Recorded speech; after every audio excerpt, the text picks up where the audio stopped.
Everybody's Thursday. Reading from the Gospel of Luke, chapter 16. I mentioned once before that Luke was the best writer of the Gospel. In fact, the writer says that how he can tell a story with description. He's a talented one, and today's parable is such an example of that.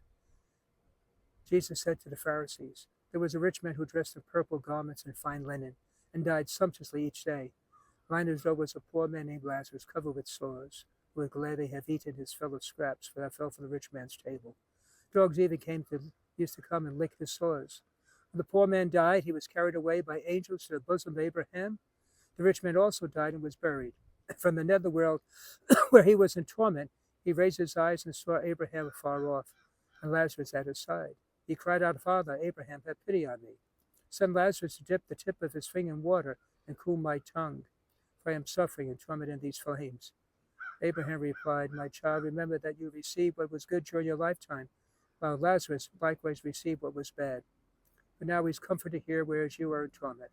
Moreover, between us and you is a great chasm, established from anyone crossing who might wish to go from our side to yours.'"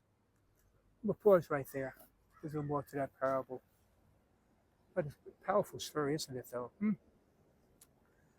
fact, this is the only character in a parable that Jesus told that we know the name, Lazarus, which means God who helps. And Lazarus, man, and the rich man. He still thinks that he's in control. He's dead, and so Lazarus died. And what he says, send Lazarus to go and get water, dip his finger, and to come and cool my tongue. He's still giving orders out. He still thinks he's in control. Things have changed. Things have changed. Actually, they switched positions. The thing is this: what was the rich man's sin? He didn't abuse Lazarus. He didn't hurt him. He didn't take advantage of him.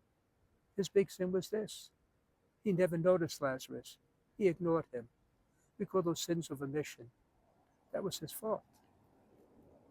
And so in our life as well, there are sins of omission. Not that the other sins we commit are called commission. And those going to judge us as well. What did you do for the least of my brothers and sisters?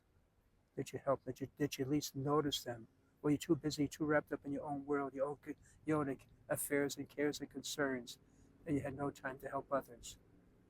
And it's not for the government to do that either. Don't say, well, the government. It's up to us as individuals. Government sure is a great help, but we are not removed from that responsibility to help those less fortunate. So may we be moved that we too one day then will be with Lazarus in God's heavenly kingdom. Amen.